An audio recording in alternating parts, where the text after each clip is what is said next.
What's up, my chatterboxes? I hope everybody is doing fine. I'm doing great on this side of town. So we're back for another review. Love at the Lockup, Season 4, Episode 3, Don't Track Me. So it starts off with Taylor and Chance.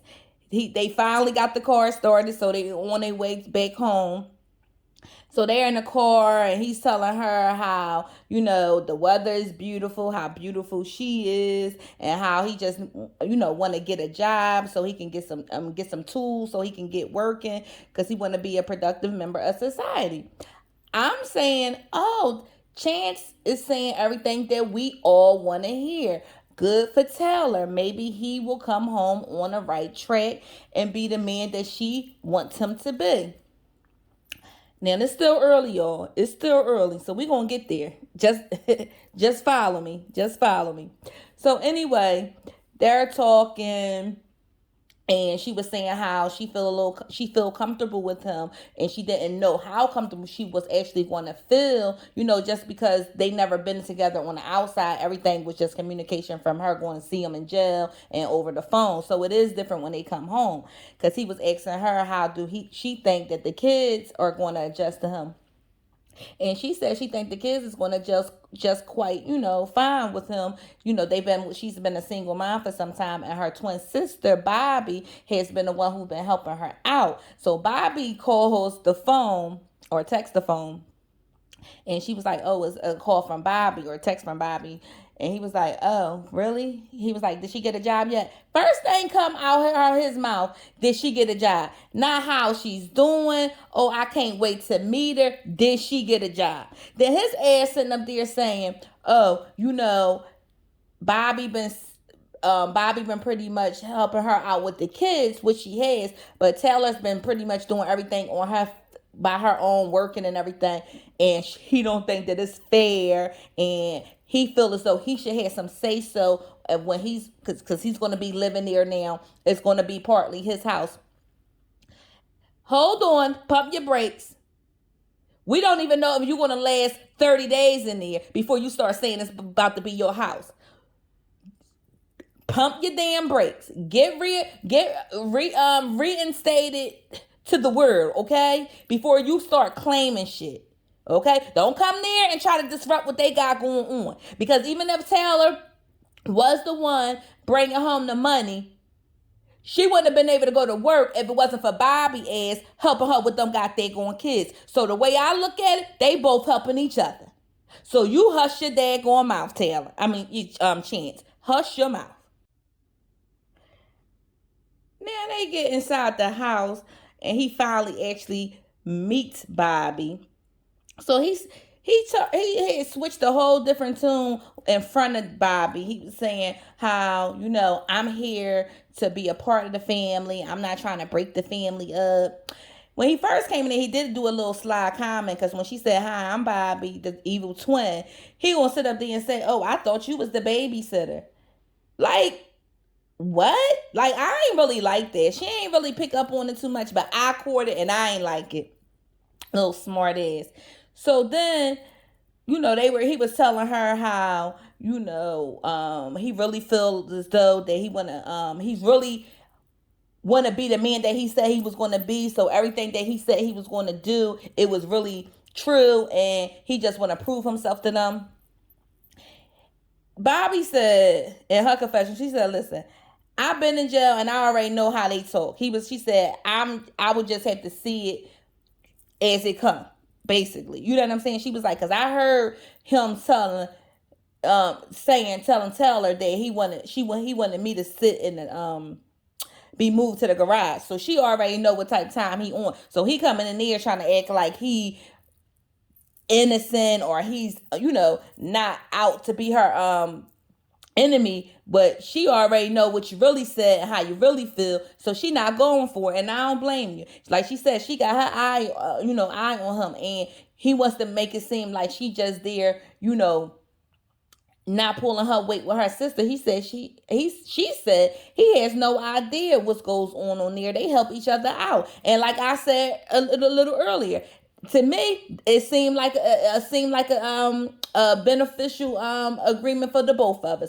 You're able to go to work so you can maintain what you have, and she's there helping you out with those daggone kids. So to me, that's an even exchange. You know what I'm saying? 3 kids is, if she was paying for childcare for 3 kids, do you think she'd be able to afford it?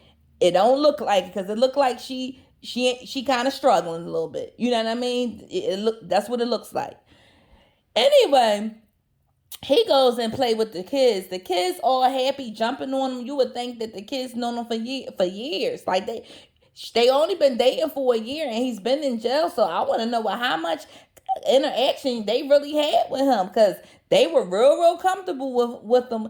A little bit too comfortable for my liking. I really don't like when people get with these men and they just want these kids to call them daddy, and they want them to be this instant father figure and all that. No, that stuff come with time. Like, come on. But you could tell that's where the kids was lacking in their lives, that they really missed having the father around. She cooks him dinner, the family dinner. And I couldn't make out what was on that plate. I couldn't make it out to save my daggone life. Then I knew it was chicken. And it looked like breaded chicken, like that pre-made chicken. And then I didn't know if she had it with scrambled eggs. And then I realized it was some kind of pasta that was stuck and clumped together. I'm like, is this what you really feeding him on his first night? Y'all couldn't order a pizza or something. Like, what the fuck was that? Ooh. So, we moved to the next day with them, and they was talking about how the sex was explosive, and she said that she wasn't, disappointed in the size of his package, and she was worried that he wouldn't be able to really know what to do after being in jail for so long. But apparently the sex was good on both parts. So we understand. They both understood the assignment, because neither one of them complained about the sex. Okay, moving from there.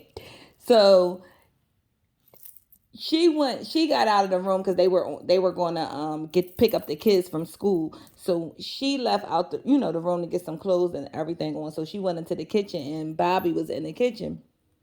So she was asking Bobby, did she want to, roll out with them to go pick up the kids? She was like, no, I got something. I'm not going to be here. She was like, oh, well, where you going? Out. Bobby is over them. And, Taylor is worried that, Bobby not adjusting well to what's going on. Rightfully so, because you see that your sister is having a hard time with it. Chance is still acting like he about to come in here and run every goddamn thing. Listen, you can cut the tension between them two with a goddamn knife. So Chance and Taylor, they get the wagon, they go meet the girls at the school. They pick them up. He's all happy, talking about, I just want to roll around in these leaves. So he went and picked the leaves up and threw it up in the air. Listen, I ain't mad at him for that. You've been locked up in a cage, for 9 years. Spread your wings. You want to roll around in some goddamn leaves, roll around in some leaves. Do whatever you need to do to feel free, okay? So, listen, I ain't mad at you. So Taylor was saying how, she's a little worried about how clingy and attached that the girls are to Chance. She was like, but now is more at stake, is more hearts involved. That was your fault, because you shouldn't have got them involved with Chance like that. You really, really shouldn't. But see, maybe Chance should have found somewhere else to go before he just immediately paroled to your house. You know what I mean? Maybe you only been dealing with him a year, and it's been a year in jail. You really don't know him. So, but to bring him around your 3 daughters, that's a bit risky. In my opinion. I'm glad that she mentioned it. I'm glad that she understood it. She understand what's going on. But you better not be too gung ho, up, happy, and love, and you ain't paying attention what's going to heck on. Watch them babies. That's all I gotta say. Watch them babies. I ain't saying he'll do nothing, but I ain't saying he won't. Watch them daggone babies. Then you see how emotional and clingy and attached that the little girls are. Well, at least one of them, because they were all outside playing, and one of the little girls got mad because he stopped playing kickball with her because he threw the other little girl in the air. She runs off and she was really upset about that. So they goes, following behind her and let her know that it's nothing to be upset about. He ended up playing with her and threw her up in the air too. She all well, but Taylor need to pay attention to that. Like that was a little bit alarming in my eyes. I mean, it's innocent fun for what we see on TV, but it's definitely something you may need to take her to someone that, take them to like a family counselor or something to talk to, because they obviously are very, very clingy. They very attached, oddly attached, for it being this short amount of time. So I would kind of have them work out their feelings early before some residual stuff happen in the future. That's just my opinion. So now Chance get a call from his, I guess it was his employer, and they were informing him that it says that his some violations had came up on his driver's license, which caused his driver's license to become suspended. Now we find out he had just got his driver's license that very day, but they will do that. They will issue, like, I don't know if people realize that they can actually issue you a driver's license and it can already be suspended if you got like violations, because that come from people that be driving without a license and stuff like that, and they had tickets under their name, and then you finally get a license, they will give it to you, but it will be suspended. You can't really do nothing with it, so you have to pay those fines. But somebody actually obviously probably had to been using his name, because the dates didn't add up, because like he said, he was in prison around that time. So it's an easy fix. He's getting frustrated, because Taylor hooked up a job with him with a friend of hers, a plumbing job, but he need to be able to drive a company vehicle to get from site to site. So he's getting frustrated at her when she's trying to help him out. They looking on the website under Missouri driver's license, PennDOT or driver's license. I don't know what the Missouri and Pennsylvania is PennDOT, but the driver's license place. So they looking it up to try to see what's going on. So she's trying to help him. He's getting frustrated with her, talking about, I'm not stupid. I know what it says. That's just like going to McDonald's trying to get a burger, but they don't have it. Something to that effect. I'm like, hold up. So she even picked up on him too. She was like, she think he's overreacting. She also said that she don't think that is a big deal, that she really believes that it'll be able to get worked out. It's just probably like a clerical error or something that he just had to go down there and get straightened out. She was like, he really had the jail mentality. He used to talking down to people, and she's worried about that. And you should be worried about that, Teller, because something is off with him. He blows up when stuff does not go his way. And what he need to understand, that's how life is. It don't never go our way. And when it's going good, it's always something to come to throw us off our pivot. That's how life works. That's how it is. You're going to have to be able to adapt to those situations. If you can't, then you're not going to have a productive relationship with anybody. Your work relationship's not going to be great. Your home relationship's not going to be great. It's just going to spiral out of control. He needs to handle that. And I see red flags with that. That's it about Taylor and Chance. I'm done talking about they butts for this episode. So now we got Rick and Ray Dean. So now you remember we thought Ray Dean wasn't going to get out anytime soon. From what we heard, understood last episode. Well, they let her out for a furlough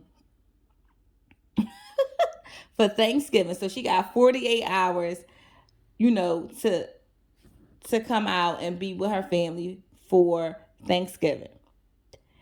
Now Rick hyped Radine up to us, saying how beautiful she was, and she was this attractive young girl, and he don't know how he was able to, get her and all this old stuff.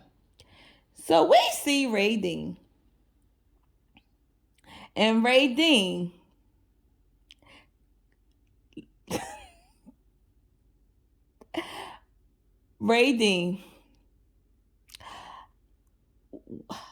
that is meth mouth city.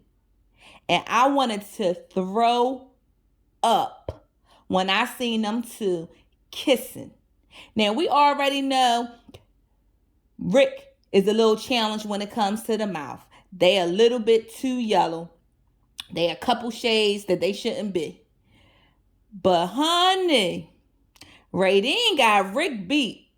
And the fact that he wanted to stick his tongue down her rotten tooth mouth, ooh, I'm like, y'all two made for each other. Oh my goodness, just gross. And she had a nerve to say she didn't like it.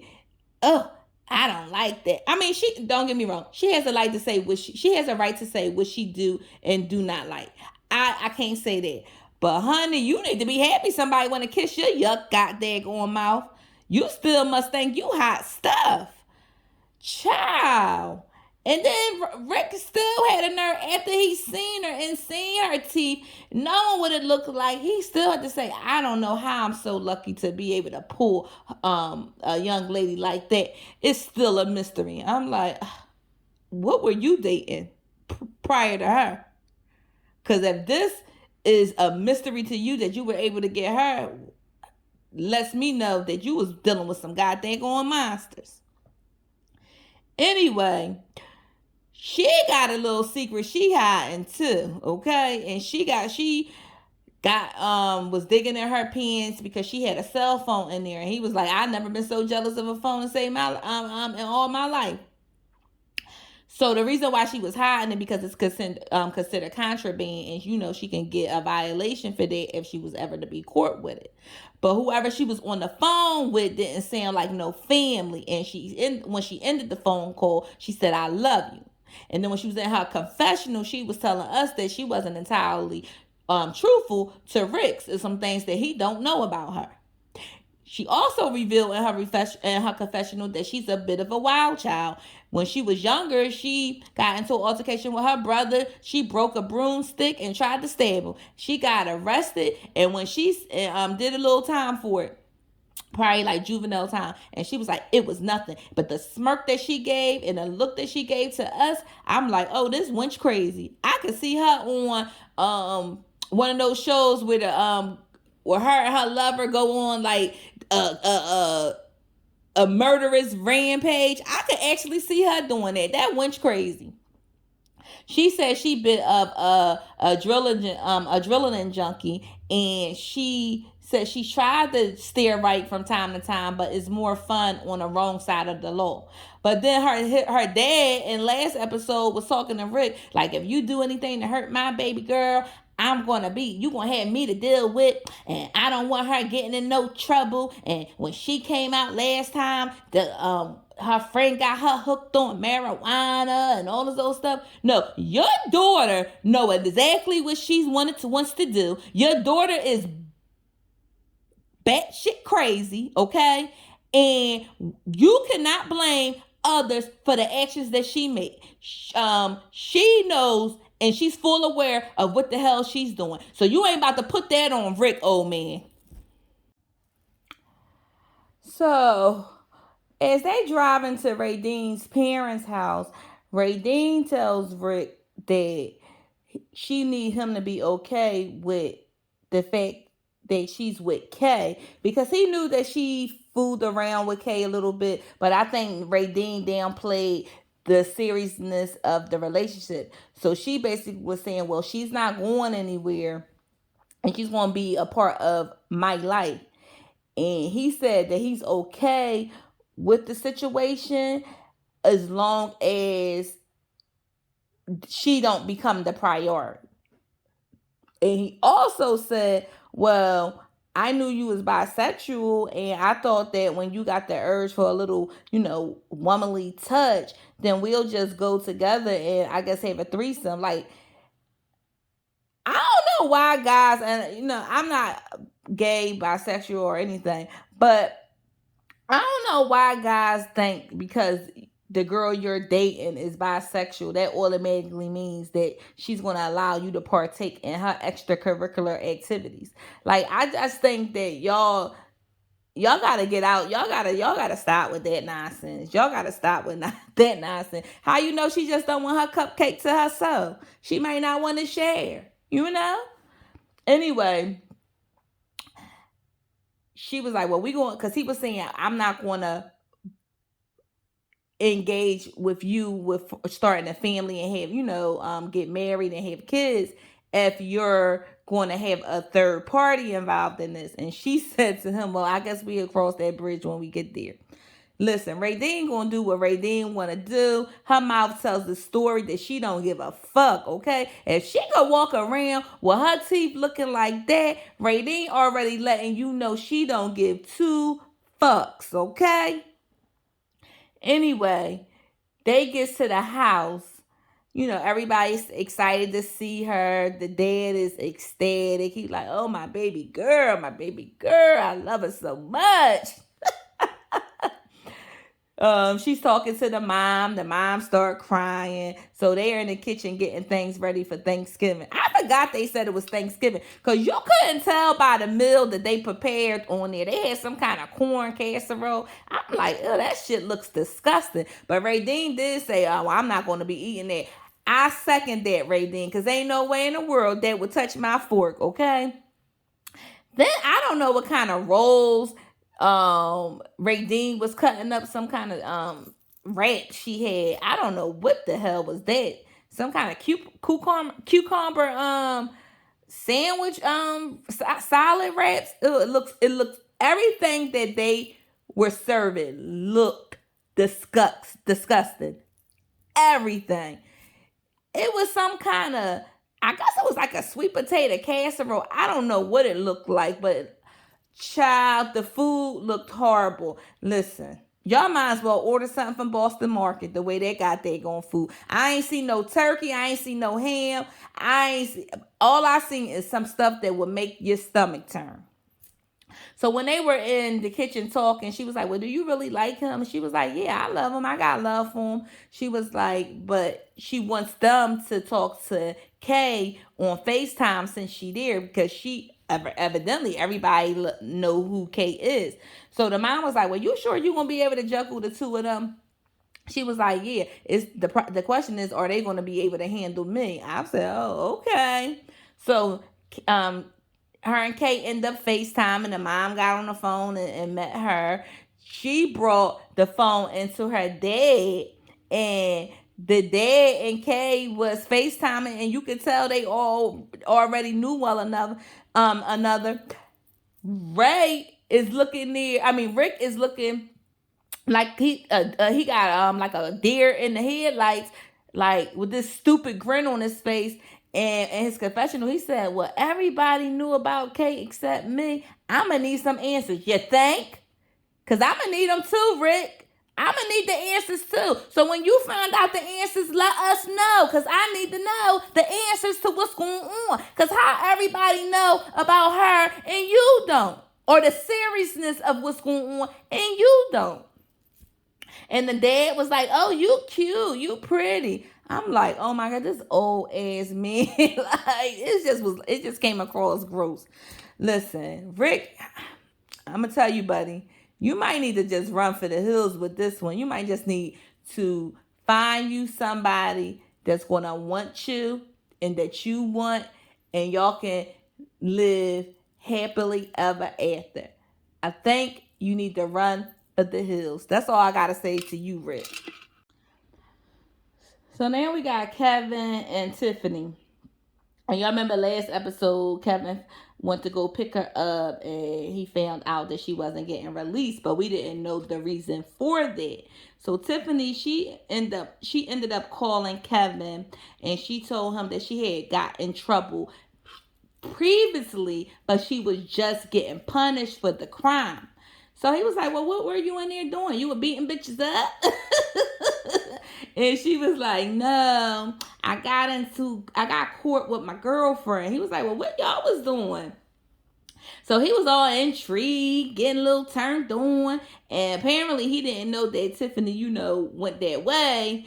But so he was saying that he don't know if she's like girls on the free world, or it's just something like a jail thing. But we don't know, we don't know. So they had her locked up in her cell for like 24 hours. She couldn't make phone calls or anything. She was like really upset about it, which I would have been too. So she's going to be getting released in a couple days to a halfway house. And he said to her, well, I'm still going to come get you. And she was like, I don't know about that. So from her conversation, something else is up. So he was like, what do you mean, baby girl? What's going on? She was like, well, just heads up, I'm still coming. So she was like, I'm just getting a little bit nervous. I'm getting nervous. And she hung up the phone. So Kevin's telling us, like, that's a little weird and that don't sit right with him. So he's going to try to inquire to see what's really going on. Kevin, you already know what's going on. She got something else that she is in the works. She got something else in the works, I should say. That's what she has going on. She don't want you to come get her because somebody else coming to get her, okay? So Kevin, he meets up with his friend. They at a cigar bar, drinking whiskey and cigars. One thing I will say about Kevin and his friends, they know how to have a good time. They know they be chilling hard. I like the vibes. I like the vibes that they be throwing off. So he was telling his friend about the flakiness that Tiffany was showing him. And the friend basically said, listen, you already had plans to go meet up with her. If you feeling away and her vibe has changed, won't you go pull up and see who the person is that's going to be picking her up, who the ride is? And that's what I was thinking. Go see for yourself, so you ain't even got to be playing these games with old Tiffany girl. And a friend, he was saying that his confessional was like, he must really like her, because anybody else, he would have, pretty much, went on about his way. It's a lot of red flags that Tiffany is, displaying. One minute y'all was good, next minute you acting like you don't really know if you want him to come pick you up. Like, that's not a good sign. Listen, Kevin said that he's been having good connection with her for the last couple years. They've been vibing. The energy was good. Even a friend said, yeah, because when I was over your house, y'all was acting like two high school kids. Something is definitely off, but we know, because we found out in this scene that Tiffany is going to be getting picked up by somebody that she knew back from high school. But she would ghosted him. They had like an interaction.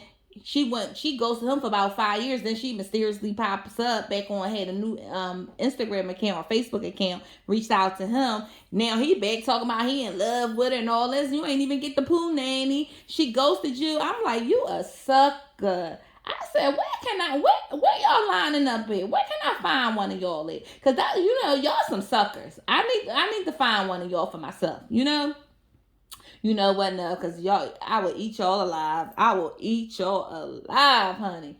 Anyway, he was telling his friend how, he's going to pick her up, how he's trying to see where it goes. She's going to be staying with him, at least that first night, because the friend was like, you don't think that that's weird that after all these years she wants you to pick her up from prison? He was like, well, no. Listen, it is weird. It's weird that it's weird to me that Tiffany is trying to ghost Kevin or trying to string Kevin along for this guy that you haven't even been talking to the whole time you were locked up. I don't, to me, I'm not understanding why she would play Kevin like that for this other guy. Maybe she got her own reasons. Maybe she know he's soft. Maybe she know she can run amok around him. I don't know. But this is going to be, listen, when I tell y'all, the shit going to go down next episode with these two. Like, we just got to sit back and enjoy the ride. Now we see Lacey, she's dating Antoine. So apparently she was friends with Antoine's mother before she even got with Antoine. So she's meeting up with his mother to discuss, I guess, the situation, because apparently they haven't been seeing eye to eye. And I don't think the mom liked the fact that she's going out with her son. Rightfully so. Who would want their friend going out with their son? You just don't want that. Okay? Or they daughter, vice versa. So the mom already ordered her a shot of vodka. She already looked like she done popped a few pills. Mom is lit, okay? So we see Lacey, she talking about how she was a nice lady, but she just started like her drinking and she never stopped. Like, it's spiraling out of control. Lacey feel as though she think that she's upset about the fact that her son is in jail and she can't cope with it. So she using alcohol to, deal with her, feelings. Listen, it looked like a little bit more than alcohol, I would say. But I could be wrong. But mama, her speech to me was a little slurred. Mama was lit. So Lacey, she finally get to the restaurant and they were talking. So the mom basically told her, like, listen, I just want to know what's going on with you and my son, what you expect out of the situation. So Lacey was telling her, well, I feel as though, we could possibly, have a good relationship and live together. The mom told her flat out, my son ain't shit. Okay? She said he's a monster outside on these streets. What you think, he in jail for some shit he ain't do?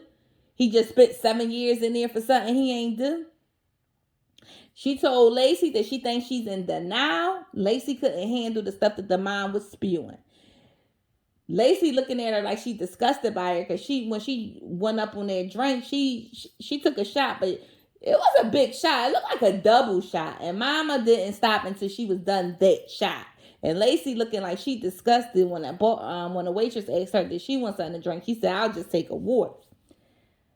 Listen, Lacey thinks the mom just don't want nobody with her son, and she's a little jealous behind it. Look, Mama know her son. And Mama ain't holding no punches with you. She might don't want you with her, because at the end of the scene, the mom said, "You think he gonna come? He's gonna come right home to Mama." That's what she said. So she may be jealous, but she know her son, and she ain't just calling him a monster. And she right. What you think he in jail for? Some shit he ain't do? Like, he did what the hell they said he did. Lacey gets mad at her, talking about, I'm not going to sit up there and let you talk to me. I'm a grown woman. I'm not your child. You're not going to talk to me, any kind of woman. So she storms out. The mom sitting there eating her goddamn food like it wasn't no sweat off her back, like she came to do what she did, and she was satisfied with the outcome of the situation.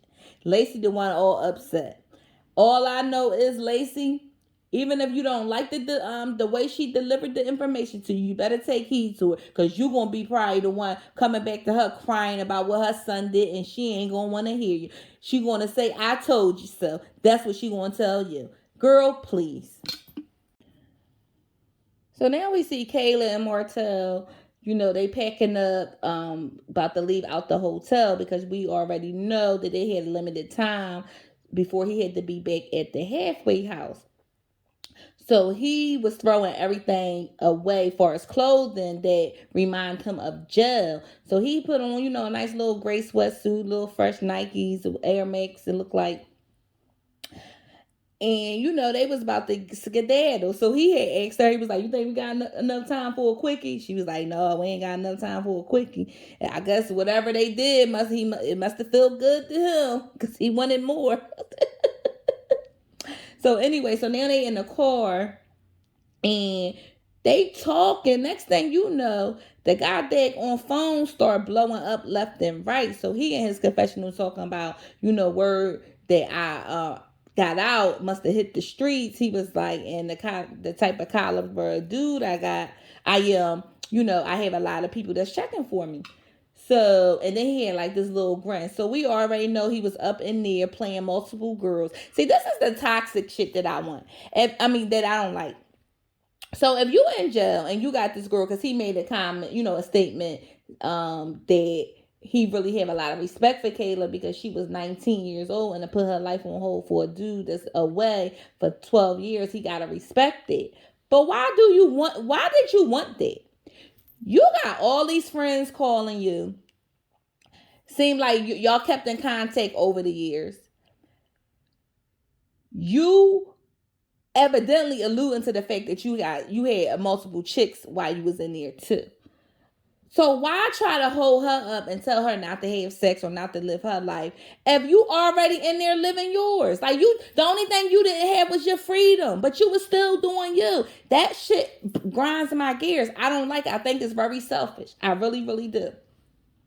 And I'm glad Kayla gave up that ass to somebody because even though you still had a lot of restraint the time that he was in, at least you did do you a little bit, because when you find out what's going on, that shit gonna piss you off. So he was on the phone talking to, it was like the phone kept ringing back to back to back to back, and most of them was on speaker, but this one particular one wasn't. She was like, well, put the phone on speaker. Put the phone on speaker. I know you heard me. He was like, I do hear you, but this particular conversation don't deserve to go on speaker, so I'm not putting it on speaker. So she ain't like that.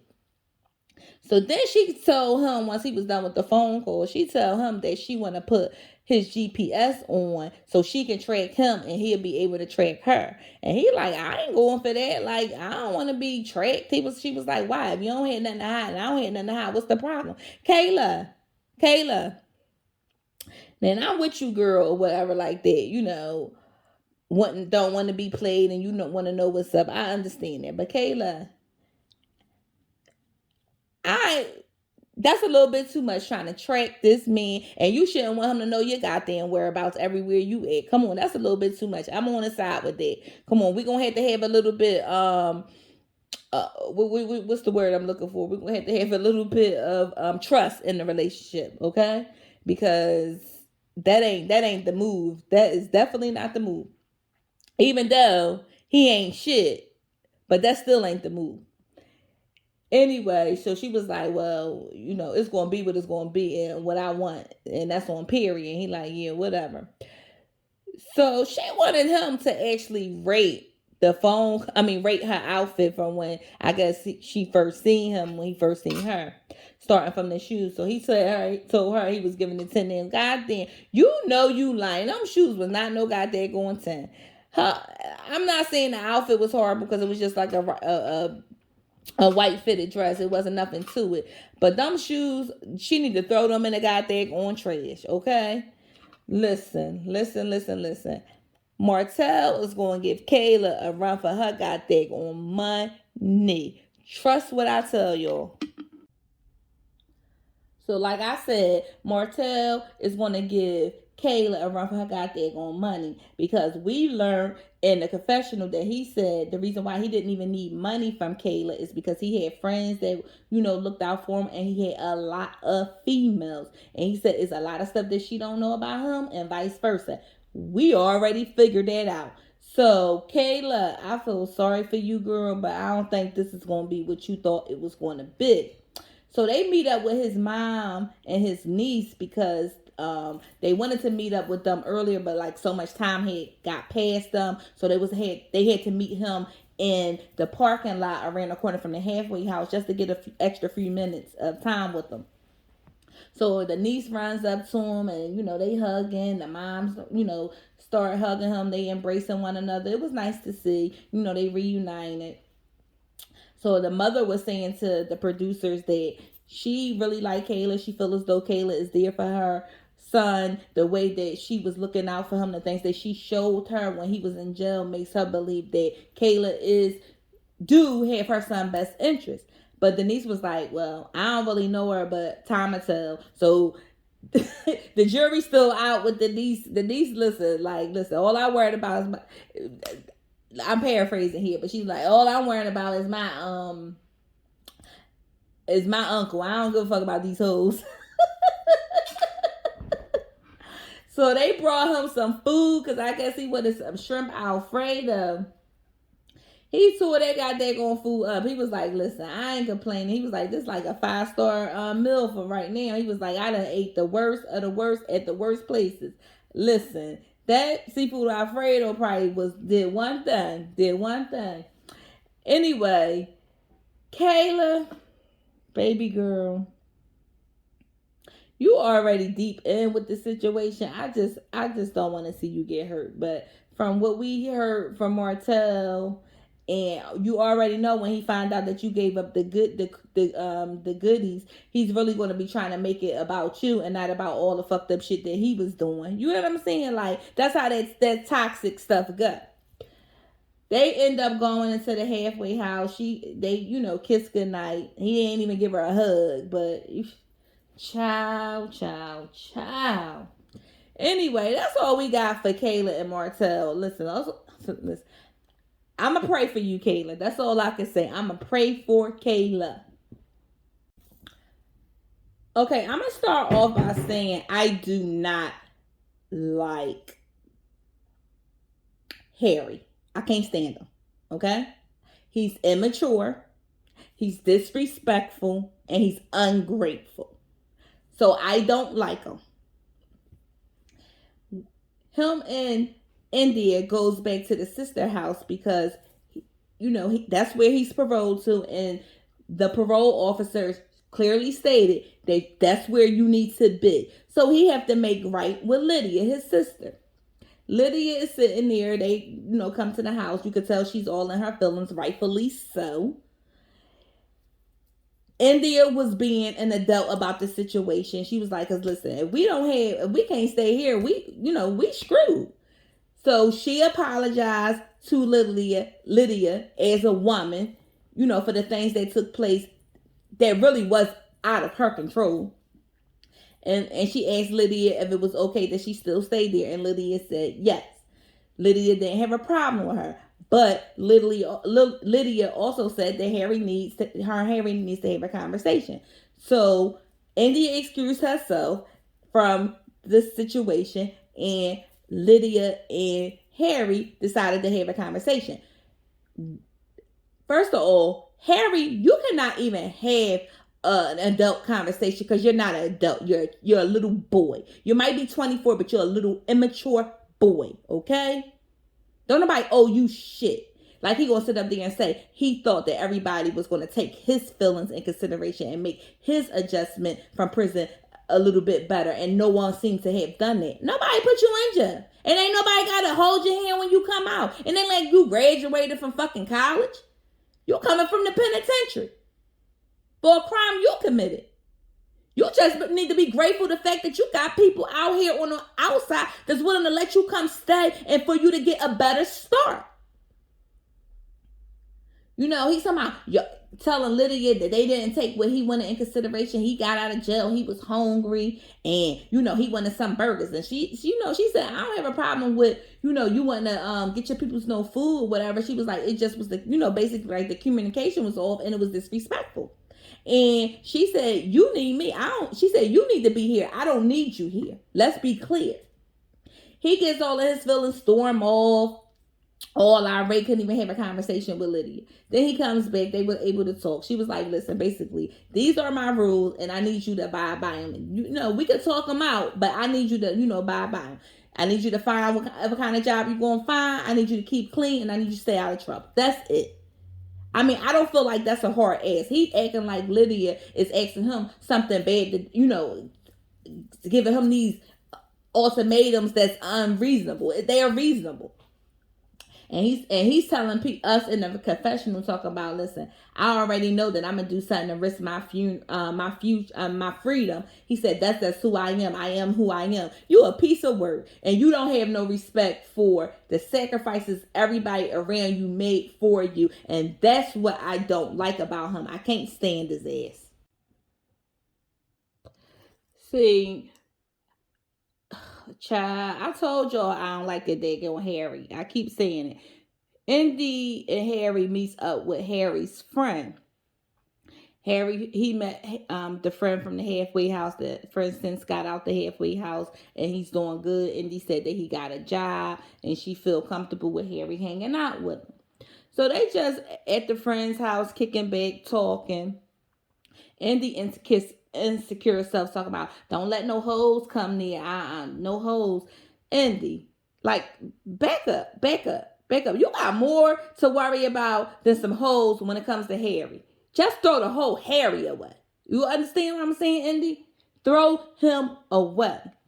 So anyway, the friend was cute too. He was cute. I was like, oh, little cute little young boy.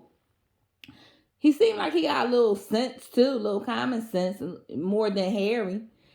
They're talking, and Harry was basically telling him, like, listen, I don't know, this is a little bit too much for me.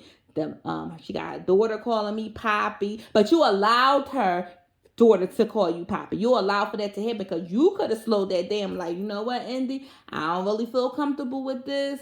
Let us, kick it a little bit longer and let that gradually happen for us. You didn't say anything. So stop making it seem like it's all Indy, because it's not. It's you too. He was telling his friend, like, it's too much pressure. He like Indy, but then again, he don't know if he can hold up to, the commitment part. He would tell his friend that Indy know that he was sexting the girls, but he admitted to the friend that he actually slept with one of the girls. So it's a whole bunch of nonsense when it comes to Harry. Harry in his confessional said, like, listen, I want to give her the kids, the house, all that. But you talking to a guy that didn't even think that he was going to live past 16. He happy to just be here. It's overwhelming. He told his friend that he think that he just want to run away from the whole situation. He can't deal with it. He's scared of the responsibility. He already know that he can't rise to the occasion. He know he ain't shit. See, that's one thing I will say. Harry know he ain't shit. He just ain't let Indy know he ain't shit. Well, she kind of, the red flags are there. The signs are there. She just, got to open her eyes up and be able to see them because they there. Listen, the friend said, you're out here in the mix. You'll be able to see it, feel the things that you want to do and see what you want to do and what's not right for you. That's it. And if you decide that you want to, not be with her, then that's your decision. Listen, all I can say is, Indy, I know this show was taped, previously, maybe a year ago. I'm not exactly sure of the timeline. But I know you are watching these episodes play out. I will hope that you and Harry are no longer together, and I hope that you really may get some help into the situation because something ain't right with you. You too goddamn clingy. Kevin friend on last episode said that Kayla was a stage 5 clinger. No, Indy is the stage 5 clinger, okay? She a goddamn mess. Well, that's all I got. Ain't got no more. If you guys like the content, please feel free to like, comment, and subscribe. Don't forget to share my videos. It really helped me out a lot. Thank you. Bye.